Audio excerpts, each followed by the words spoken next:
الله الرحمن الرحيم الحمد لله وحده والصلاة والسلام على من لا نبي بعد أما بعد فأعوذ بالله من الشيطان الرجيم بسم الله الرحمن الرحيم اقرأ باسم ربك الذي خلق الإنسان من علق اقرأ وربك الأكرم الذي علم بالقلم علم الإنسان ما لم يعلم وقال النبي صلی اللہ علیہ وسلم طلب العلم فریضۃ علی کل مسلم او کما قال صلی اللہ علیہ وسلم۔ اللہ تبارک و تعالی نے جناب نبی کریم صلی اللہ علیہ وسلم کو 40 سال کی عمر میں خلعت نبوت سے سرفراز فرمایا۔ عرب کے اس ماحول میں اس وقت بہت ساری برائیاں عام تھیں، بت پرستی بھی تھی، چوری اور ڈاکہ زنی بھی تھی، اس کے علاوہ بہت ساری اس طرح کی بیماریاں تھیں، لیکن اللہ تبارک و تعالی نے غار حرا میں جناب نبی کریم صلی اللہ علیہ وسلم پر جو سب سے پہلی وحی نازل فرمائی وہ نہ تو بت پرستی سے متعلق تھی، نہ ہی وہ چوری اور ڈاکہ زنی سے متعلق تھی، نہ ہی وہ بچیوں کو اور لڑکیوں کو زندہ درگور کرنے سے متعلق تھی، بلکہ وہ پڑھنے سے متعلق تھی۔ اللہ تبارک و تعالی نے فرمایا اقرأ باسم ربک الذی خلق، کہ پڑھیے اس رب کے نام سے جس نے ہر چیز کو پیدا کیا، اور ہر چیز کو پڑھیے۔ یہ اللہ تبارک و تعالی نے وحی نازل فرمائی۔ اس سے اس بات کا اندازہ لگانا بہت آسان ہے کہ اللہ تبارک و تعالی کے نزدیک علم کی کتنی اہمیت اور فضیلت ہے۔ آج ہم جس دور سے گزر رہے ہیں یہ سائنس اور ٹیکنالوجی اور علم و فن کا دور کہلاتا ہے۔ ہر طرف تعلیم کے نام پر بننے والے اسکولوں کی بہتات اور کثرت ہے۔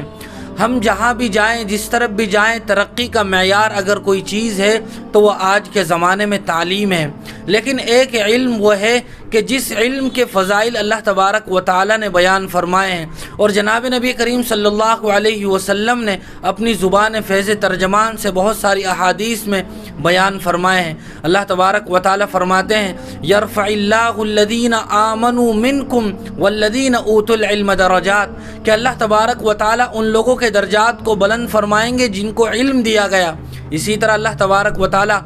فرماتے ہیں قل هل يستوي الذين يعلمون والذين لا يعلمون، کہ اے نبی صلی اللہ علیہ وسلم آپ اپنے ان لوگوں سے پوچھئے کہ کیا جاننے والے اور نہ جاننے والے دونوں برابر ہو سکتے ہیں؟ ہرگز نہیں۔ اس لہذا اس سے بھی یہ بات معلوم ہو گئی کہ علم دین کو حاصل کرنے والوں کا اللہ کے یہاں ایک بہت ہی بڑا اور عظیم رتبہ ہے۔ اللہ تبارک و تعالی قرآن مجید میں ارشاد فرماتے ہیں انما یخشی اللہ من عبادہ العلماء،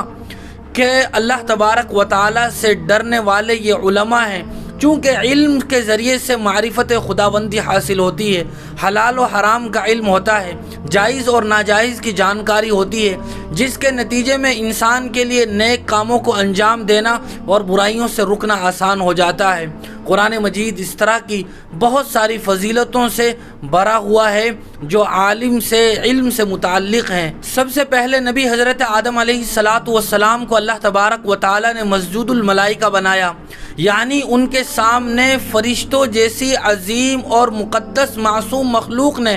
سجدہ کیا۔ حضرت آدم علیہ السلام کے سامنے فرشتوں کا سجدہ کرنا یہ بھی حضرت آدم علیہ السلام کے علم کی وجہ سے تھا۔ اللہ تبارک و تعالی فرماتے ہیں وَعَلَّمَ آدَمَ الْأَسْمَاءَ كُلَّهَا، کہ حضرت آدم کو ہم نے ہر چیز کا علم سکھایا تھا، تمام چیزوں کے نام بتائے تھے۔ یہی چیزوں کی جانکاری اور علم کا ہونا حضرت آدم علیہ السلام کو مسجود الملائکہ بنانے کا ذریعہ بنا۔ اور جناب نبی کریم صلی اللہ علیہ وسلم نے اپنی ایک حدیث میں ارشاد فرمایا من خرج فی طلب العلم فهو فی سبیل اللہ حتی یرجع، کہ جو آدمی اپنے گھر سے علم دین کے حاصل کرنے کے لیے نکلتا ہے تو وہ اللہ کے راستے میں ہوتا ہے یہاں تک کہ وہ اپنے گھر لوٹ جائے۔ ہر قدم پر، ہر کام کرنے پر اسے ثواب ملتا رہتا ہے۔ دوسری روایت میں آپ نے فرمایا من سلک طریقا یلتمس فیہ علما سہل اللہ لہ طریقا الی الجنہ، کہ جو آدمی علم دین کے حاصل کرنے کے لیے نکلتا ہے تو اللہ تبارک و تعالی اس کے لیے جنت کی رسائی، جنت میں داخلہ آسان فرما دیتے ہیں۔ اور ایک روایت میں آپ نے فرمایا طلب العلم فریضۃ علی کل مسلم، کہ علم دین کا حاصل کرنا یہ ہر مسلمان پر، خواہ وہ مرد ہو یا عورت ہو، یہ ضروری ہے، چونکہ علم کے بغیر اللہ کا تعارف ناممکن ہے اور اس دنیا کا سب سے بڑا مقصد ہی اللہ کی معرفت ہے، اللہ کا تعارف ہے، اللہ کی پیدا کی ہوئی نعمتوں میں غور و فکر کر کے اللہ کی عظمت کو اپنے دل میں بٹھانا ہے، اور علم کے نتیجے میں ہی انسان کے دل میں اللہ کا خوف اور خشیت پیدا ہوتی ہے۔ اور عالم ہونے کا ایک بہت بڑا امتیاز اور بہت بڑا انعام یہ ہے کہ جناب نبی کریم صلی اللہ علیہ وسلم نے ارشاد فرمایا، العلماء ورثۃ الانبیاء وان الانبیاء لم یورثوا دینارا ولا درہما الی آخر الحدیث، کہ علماء یہ نبی کے وارث ہوتے ہیں، اور نبی اپنی وراثت میں کوئی درہم و دینار، ساز و سامان، مال و دولت نہیں چھوڑتے، بلکہ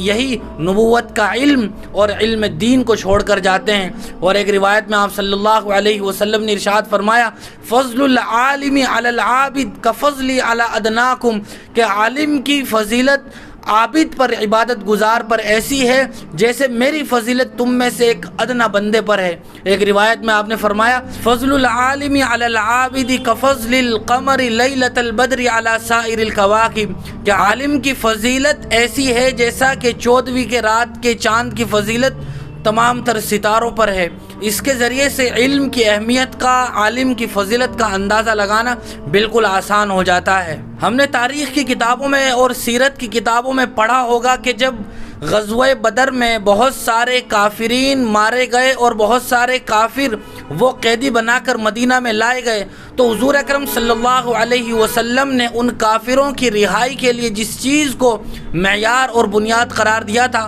وہ یہ تھا کہ تم مدینہ کے لوگوں کو، مسلمانوں کو علم سکھا دو، جس کے نتیجے میں تمہیں رہائی اور نجات مل جائے گی۔ اس سے بھی علم کی اہمیت کا اندازہ لگانا بہت آسان ہو جاتا ہے۔ ایک روایت میں حضور صلی اللہ علیہ وسلم نے ارشاد فرمایا، الحکمت ضالۃ المؤمن حیث وجدہا فہو احق بہا، کہ علم، حکمت اور دانائی یہ مومن کا گمشدہ سرمایہ ہے، جہاں سے بھی اسے ملے اسے حاصل کر لینا چاہیے۔ اور جو آدمی علم دین سے آراستہ و پیراستہ ہوتا ہے، یہ اس بات کی دلیل ہے کہ اللہ تبارک و تعالیٰ اس بندے کے ساتھ بھلائی اور خیر کا معاملہ کرنا چاہتے ہیں۔ اللہ کے رسول صلی اللہ علیہ وسلم نے ارشاد فرمایا، من یرد اللہ بہ خیرا یفقہہ فی الدین، کہ جس آدمی کے ساتھ اللہ بھلائی کا ارادہ کرتے ہیں اس کو دین کی سمجھ اور فہم عطا فرماتے ہیں۔ حدیث کے حوالے سے ایک جملہ آپ نے بارہا سنا ہوگا، اطلب العلم ولو کان بالصین، کہ تم علم حاصل کرو چاہے تمہیں چین تک جانا پڑے۔ یعنی علم ایک ایسا گوہر نایاب ہے اور ایک ایسا قیمتی سرمایہ ہے کہ اگر اس کے حاصل کرنے میں تمہیں دشوار گزار راستوں سے جا کر بھی اسے حاصل کرنا پڑے تو تمہیں جانا چاہیے۔ عربی کا ایک بہت مشہور مقولہ ہے، اطلب العلم من المہد الی اللحد، کہ آدمی کو علم یہ پنگھوڑے سے لے کر اور جھولے سے لے کر قبر تک حاصل کرنا چاہیے۔ لیکن جب ہم ان تمام تر فضائل کی روشنی میں موجودہ زمانے کا جائزہ لیتے ہیں تو ہم اس نتیجے پر پہنچتے ہیں کہ آج ساری دنیا میں تعلیم کے نام پر دھوم مچی ہوئی ہے، اسکول کے نام پر بڑے بڑے کاروبار ہیں، لیکن ایک مسلمان کے دل میں علم دین حاصل کرنے کا جو شوق اور جذبہ ہونا چاہیے وہ مفقود اور کمیاب ہے۔ یہی وجہ ہے کہ آج معاشرے میں اس آدمی کو عزت کی نگاہ سے دیکھا جاتا ہے جس کے پاس عصری علوم کی ڈگریاں ہوں، لیکن اس کے مقابلے میں قرآن مجید کے حافظ کو اور عالم دین کو انسان حقارت آمیز نگاہوں سے دیکھتا ہے۔ یہ بڑی بدقسمتی اور کم نصیبی کی بات ہے۔ یہاں ایک بات یہ بھی قابل غور ہے، بہت سارے لوگ علم میں تفریق کرتے ہیں دین کی اور دنیا کی، کہ یہ دین کی تعلیم ہے، اسکول میں پڑھنا دنیا کی تعلیم ہے۔ یاد رکھنا چاہیے کہ اسلام میں دین اور دنیا کی کوئی تفریق نہیں ہے۔ اسلام میں اگر تفریق ہے اور اسلام میں اگر جدائیگی ہے تو وہ علم نافع اور غیر نافع کی ہے۔ اگر انسان کو علم دین حاصل کرنے کے بعد بھی اللہ کا تعارف نہ ہو، اللہ کا خوف اور خشیت پیدا نہ ہو، تو اس علم کی وہ فضیلت نہیں ہے جو اس عالم کے علم کی فضیلت ہے، جو علم کا حاصل کرنے کے ساتھ ساتھ اس علم پر عمل کرنے والا بھی ہو۔ آج دنیا میں اگر کوئی آدمی کیمسٹری پڑھے، فزکس پڑھے، زولوجی پڑھے، اس کے نتیجے میں بھی وہ اللہ کی قدرت میں غور و فکر کرنے کی کوشش کرے اور اللہ کا تعارف جاننے کی کوشش کرے اور اس کی نیت ٹھیک ہو، تو ان علوم اور ان فنون کے حاصل کرنے پر بھی اللہ کی ذات سے ثواب کی امید ہے۔ اور شریعت میں ایسا علم حاصل کرنا جو انسان کو راہ راست سے بھٹکا دے، جس میں پڑھ کر آدمی اللہ سے دور ہو جائے، شریعت کے احکام سے دور ہو جائے، جس کو علم غیر نافع کہا جاتا ہے، یعنی جس سے کوئی نفع حاصل نہیں ہوتا بلکہ نقصان حاصل ہوتا ہے، ایسے علم کا حاصل کرنا بھی شریعت میں ممنوع ہے۔ جہاں ہمیں معاشرے میں پکے سچے عالم دین کی ضرورت ہے، وہیں ہمیں مسلمانوں کو وکیل کی بھی ضرورت ہے، اچھے ڈاکٹر اور سائنٹسٹ کی بھی ضرورت ہے۔ لیکن ہم نے جو ایک تفریق قائم کر دی ہے معاشرے میں، اس کی وجہ سے آپس میں مسلمانوں کے طبقوں کے درمیان ہی جدائی کی خلیج بڑھتی چلی جا رہی ہے۔ دین اور دنیا کے نام پر بہت سارے لوگ جدا ہوتے چلے جا رہے ہیں۔ ملا اور مسٹر کی تفریق نے آپس میں ہم خود مسلمانوں کو دور کر دیا ہے۔ آج اگر ہم اسکول میں پڑھ کر عصری تعلیم بھی حاصل کرتے ہیں تو اس کا مقصد وہ روزگار کا حصول ہو، وہ فن کا حاصل کرنا ہو، تو یہ بھی شریعت میں مذموم اور ناپسندیدہ نہیں ہے، لیکن اس کا یہ مطلب ہرگز نہیں ہوتا کہ ہم مسلمان ہونے کے باوجود بھی علم دین سے اتنے دور اور کورے رہیں کہ ہمیں بنیادی مسائل کا علم تک نہ ہو، ہمیں نماز کے مسائل کا علم نہ ہو، روزے کے، قربانی کے مسائل ہم نہ جانتے ہوں، تو پھر ہمیں اپنے بارے میں غور و فکر کرنے کی ازحد ضرورت ہے۔ اکبر الہ آبادی صاحب کا بہت مشہور شعر ہے، تم شوق سے کالج میں پڑھو،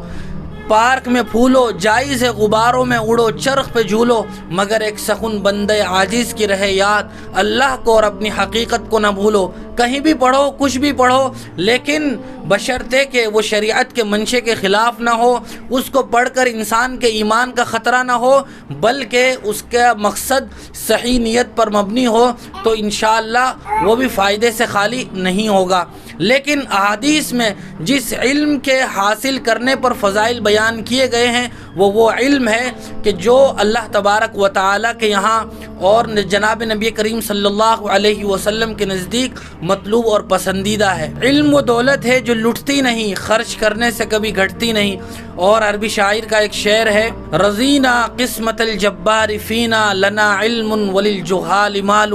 کہ اللہ کی اس تقسیم پر ہم راضی ہیں کہ اللہ تعالیٰ نے ہمیں علم دین عطا فرمایا اور جاہلوں کو مال عطا فرمایا۔ فَإِنَّ الْمَالَ يَفْنَى عَنْ قَرِيبٍ وَإِنَّ الْعِلْمَ بَاقٍ لَا يَزَالُ، چونکہ علم ہمیشہ باقی رہنے والا ہے اور مال کو کبھی نہ کبھی زوال ہے۔ اس لیے ہم اس بات کی کوشش کریں کہ جہاں ہم عصری تعلیم حاصل کریں، ہم فزکس پڑھیں، کیمسٹری پڑھیں، جو بھی پڑھیں، لیکن ہم علم دین کے ساتھ اور اس کو حاصل کرنے کے ساتھ سوتیلا سلوک نہ کریں، بلکہ اس کو اپنی بنیادی اور شرعی ضرورت سمجھ کر حاصل کریں، تاکہ دنیا اور آخرت میں فلاح و کامرانی مقدر ہو۔ اللہ مجھے بھی آپ کو بھی عمل کی توفیق نصیب فرمائے۔ وآخر دعوانا ان الحمد للہ رب العالمین۔